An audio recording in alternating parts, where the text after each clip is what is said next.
ગ્રામીણ ભારતની જીવાદોરી ગણાતી મનરેગા યોજના હવે વિવાદોના વમળમાં ફસાઈ છે। કેન્દ્ર સરકાર મનરેગાનું માળખું બદલીને તેને વીબીજી રામજી તરીકે રજૂ કરવાની તૈયારીમાં છે। બીજી તરફ ડાબેરી પક્ષોએ આ ફેરફારો સામે મોરચો માંડ્યો છે। ખેતીની સિઝન દરમિયાન 60 દિવસ માટે કામ બંધ રાખવાની જોગવાઈ સામે સૌથી મોટો વિરોધ છે। ડાબેરીઓ પૂછી રહ્યા છે કે જો ખેતીમાં મજૂરી ન મળે તો આ 60 દિવસ ગરીબ પરિવારોનું પેટ કોણ ભરશે? અત્યાર સુધી કેન્દ્ર સરકાર મોટો હિસ્સો આપતી હતી, પરંતુ નવા ફેરફારોમાં જવાબદારી રાજ્યો પર ઢોળવામાં આવી રહી હોવાનો આરોપ છે। મહાત્મા ગાંધીનું નામ યોજનામાંથી હટાવવાને ડાબેરીઓએ રાષ્ટ્રપિતાનું અપમાન ગણાવ્યું છે।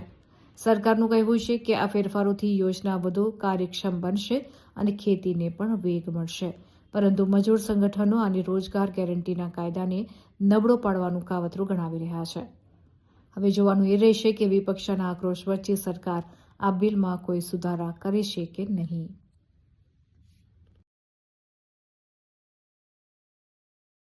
કલેક્ટરશ્રીને અમે આવેદનપત્ર એટલા માટે આપવા જઈ રહ્યા છે કે મનરેગાની અંદર જે સરકારે જે મનરેગાનું નામ બદલીને જી રામજી જે બિલ લાવી રહી છે એ ખરેખર દેશ વિરોધી છે।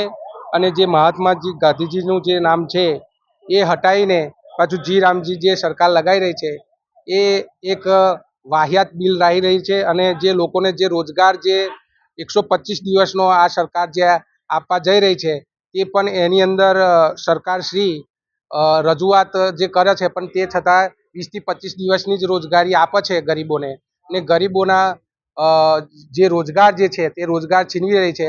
એ સરકાર માટે અમે એટલા માટે આવેદનપત્ર આપવા આવી રહ્યા છીએ। આગામી દિવસોની અંદર જો માંગણી નહીં સંતોષાય તો આથી વધારે પડતા ઉગ્ર અને અમે રજૂઆત કરીશું અને આવેદનો આપી અને સરકાર સામે ફરી પાછા સંઘર્ષ કરવા સારું અમે ઊભા રહીશું।